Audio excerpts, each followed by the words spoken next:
20 news में sir आपका स्वागत करते हैं, अभिनंदन करते हैं।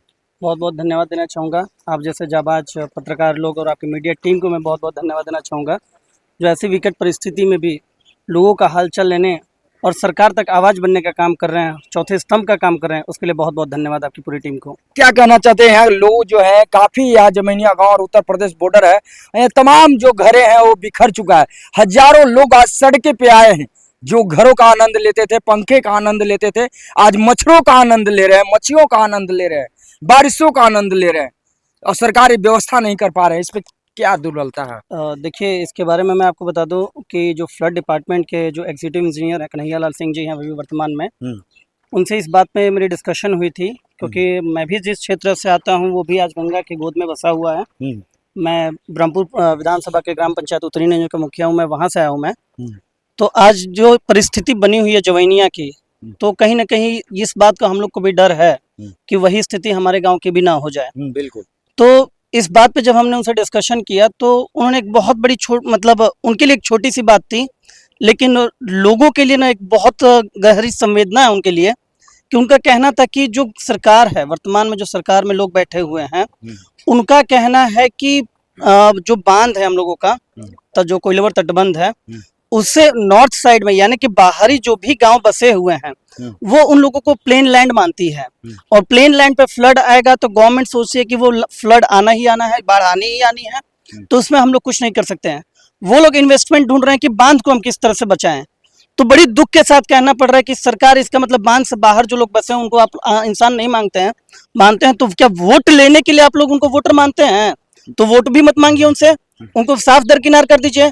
शायद ये लोग इस बात पे विचार करें कि भाई शायद हम ऐसे क्षेत्र में आ जाएं जहां पे सरकार में जो बैठे लोग हैं वो हम लोग को भी अपना आदमी समझे और हम लोग के लिए बारे में भी सोचे। नहीं तो आपको लगता है कि जो परिस्थिति है जवैनिया की हुई है, तो वाकई में अगर आप देखिए, कहा जा रहा है, मैं आप ही लोग के माध्यम से पता चला कि प्रशासनिक लोग आ रहे हैं, प्रशासन के लोग आके हो सकता है वो अपनी ड्यूटी पूरी कर रहे हैं, आके साइट पे अपना ये गूगल मैप से फोटो क्लिक करके भेजे कि हम साइट पे विजिट कर लिए। वाकई में जो दुख दर्द यहाँ पे है लोगों के बीच में, क्या उसके बारे में विचार कर रहे हैं वो लोग? तो ये उन लोगों को सोचना चाहिए कि आखिरकार इतने लोगों को पलायन करके हम लेके जाए कहाँ। अभी तो मुझे लग रहा है कि पूरी तरह से जगह भी आवंटित नहीं हुआ है, तो इस चीज को लेके इन लोगों के बारे में कौन सोचेगा? सरकार में आप बैठे हैं वो सोचेंगे नहीं, विपक्ष कहेगा कि हम सरकार में है ही नहीं, तो करेगा कौन? तो क्या हम लोग खुद की आवाज बन रहे हैं तो भी हम लोग को दरकिनार किया जा रहा है?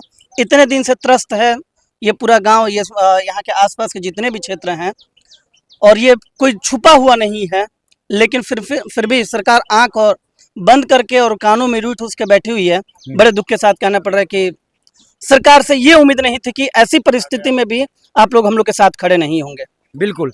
कैसा लग रहा है चाचा जी? दुख घड़ी का कहानी है और पूरा कहीं ना कहीं बिहार के नक्शे से जमैनिया गांव को जो है ना नाम और निशान मिट गया है। क्या कहिएगा चाचा जी? तो क्या कहे, सरकार को देखना चाहिए। अब हम लोग जनता क्या कर सकती है? सरकार का जो है मेन आदमी है उनको उठा करके यहाँ पर देखभाल करना चाहिए, जो सहायता देना देना चाहिए। क्या लगता है भैया जी कि सरकार को कहीं ना कहीं लापरवाही है? सरकार की लापरवाही है। यहाँ बिहार सरकार को, सरकार में बैठे नीतीश कुमार को आना चाहिए।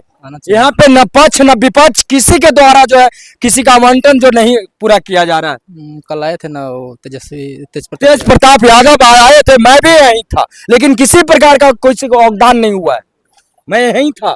तो विपक्ष तो आ ही रहा है यहाँ पर, जो जिसकी सरकार है उसको आना चाहिए, नीतीश कुमार को आना चाहिए।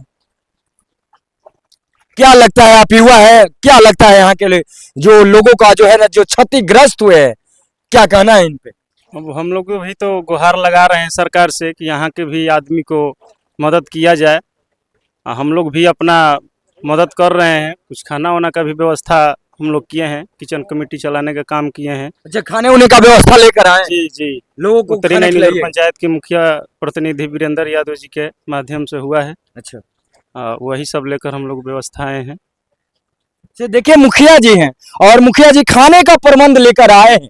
अगर एक व्यक्ति अगर खाने का प्रबंध लेकर आते हैं तो सोचिए बिहार के इतने लोग हैं, अगर एक रुपया भी अगर इनके लिए देंगे ना तो मुझे नहीं लगता कि 500 घरों के लिए सबसे बड़ी रकम हो जाता है एक रुपया। सबसे बड़ी बात जो है, जो सत्ता में बैठे लोग हैं यहाँ पे, और उन लोग हम ये नहीं कह रहे कि आप गवर्नमेंट फंडिंग वहाँ पे ढूंढिए।